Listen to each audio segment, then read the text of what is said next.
Channel beriman dengan logika sehat, channel edukasi Kristen yang diperuntukkan bagi setiap orang Kristen.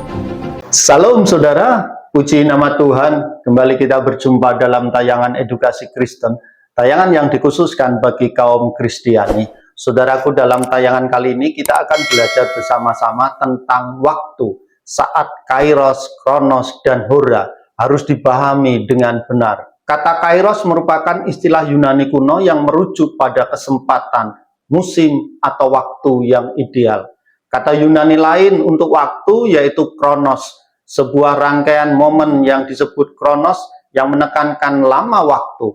Waktu yang ditentukan disebut kairos tanpa memedulikan durasi waktu. Dengan demikian, kronos memiliki sifat yang lebih linier dan kuantitatif, sedangkan kairos lebih bersifat non-linier dan kualitatif.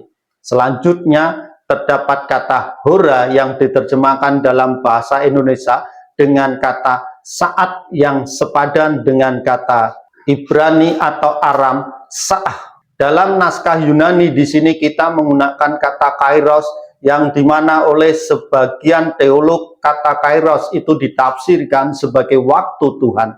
Dalam hal ini, jikalau kairos dianggap lebih rohani dari kronos, perhatikan dalam Yohanes pasal 2 ayat 4 ini, Tuhan Yesus Kristus tidak menggunakan kairos maupun kronos bagi dirinya. Kata Yunani kairos dan kronos adalah dua kata dengan makna yang beda tipis. Kairos lebih merupakan suatu periode kesempatan ketimbang kronos yang merupakan penggantian waktu. Bandingkan dengan kronologi dalam bahasa Indonesia. Sulit menemukan padanan kata yang tepat dalam bahasa Indonesia untuk kata kairos yang dalam bentuk jamak justru merupakan kata kronoi. Dalam kajian di atas, kata Yunani kairos tidak lebih rohani daripada kronos. Hanya dua kata dengan makna yang beda tipis saja.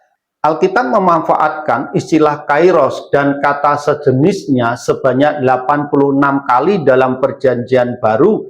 Contoh saja, dalam Matius pasal 8 ayat 29, Lukas pasal 19 ayat 44, dan Kisah Rasul pasal 24 ayat 25. Istilah ini biasanya melibatkan pemikiran mengenai peluang atau momen yang sesuai untuk menjalankan sebuah tindakan.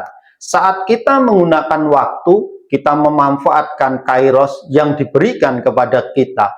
Kairos terkait dengan kata Yunani kara atau puncak. Kairos merupakan waktu di mana segala hal sampai pada puncaknya, yang memberikan penekanan tindakan yang tegas. Dalam perumpamaan Yesus mengenai gandum dan lalang, Tuhan merujuk pada penghakiman yang akan tiba sebagai penuaian.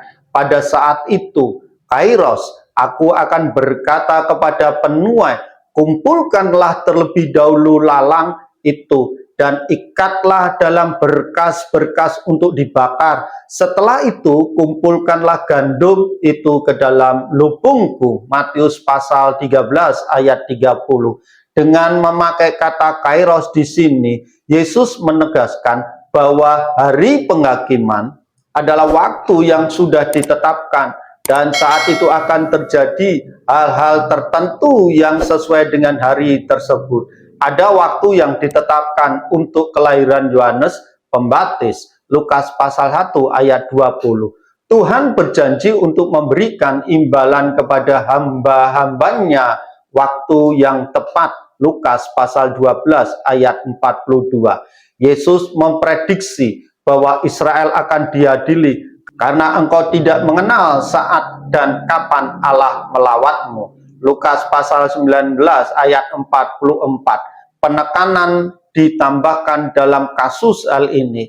Setiap penerapan kata kairos ini menunjukkan waktu yang istimewa di mana sesuatu yang luar biasa akan berlangsung. Allah menegaskan dalam firman-Nya bahwa kita perlu menggunakan sebaik mungkin peluang yang Tuhan berikan kepada kita. Orang-orang yang belum yakin mengenai kewajiban untuk menanggapi peluang untuk percaya pada Injil, khotbah Yesus yang tercatat pertama kali sangat luas saatnya Kairos itu telah tiba, kerajaan Allah sudah dekat. Bertobatlah dan percayalah pada firman Tuhan. Markus pasal 1 ayat 15. Saat umat Galilea menerima pesan Yesus yang mengubah hidup, Tuhan mengharapkan mereka untuk memiliki iman. Gubernur Felix mendengarkan khotbah Paulus, dan setelah Paulus membahas tentang kebenaran, pengendalian diri dan penghakiman yang akan datang, Felix merasa takut dan berkata, "Cukuplah untuk saat ini dan pergilah sekarang. Jika ada kesempatan atau kairos yang baik, aku memanggilmu lagi." Kisah Para Rasul pasal 24 ayat 25. Felix ingin menentukan pilihannya sendiri untuk menanggapi Injil dengan mengabaikan peluang yang tersedia saat itu. Dengan demikian, ia benar-benar memberikan tanggapan. Ia menolak kitab suci. Paulus menyatakan pentingnya Injil. Sungguh saat ini, Kairos adalah waktu untuk beroleh anugerah. Sesungguhnya hari ini adalah hari untuk diselamatkan. Dalam surat 2 Korintus pasal 6 ayat 2, terdapat sebuah peluang untuk mendapatkan keselamatan dari Tuhan, dan kita tidak pernah mengetahui kapan peluang itu akan berakhir. Orang beriman perlu memanfaatkan momen atau kairos untuk melayani Tuhan.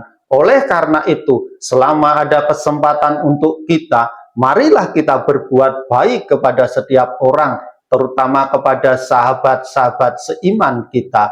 Galatia pasal 6 ayat 10. Kita harus memanfaatkan waktu yang ada, kairos yang ada, sebab hari-hari penuh dengan kejahatan. Efesus pasal 5 ayat 16. Dan hendaknya kita tidak malas berbuat baik, sebab pada waktunya kairos itu kita akan menuai asal kita tidak putus asa. Galatia pasal 6 ayat 9. Ketika kita mendekati firman Tuhan Alkitab, seringkali kita membawa serta latar belakang budaya dan pengalaman hidup kita. Hal ini dapat menentukan bagaimana kita membentuk cara kita memahami firman Tuhan atau sesuatu yang lainnya. Namun, agar dapat memahami kebenaran yang sesungguhnya sesuai dengan kehendak Tuhan, kita harus berusaha meminimalkan bias pribadi ini. Kita perlu menyadari bahwa firman Tuhan itu universal dan melampaui waktu serta budaya. Puji nama Tuhan, demikianlah yang bisa saya bagikan tentang arti waktu dalam firman Tuhan, baik itu kairos, kronos, dan hora. Kiranya kebenaran ini menjadi berkat tersendiri bagi saudaraku yang terkasih. Puji nama Tuhan, Tuhan Yesus memberkati.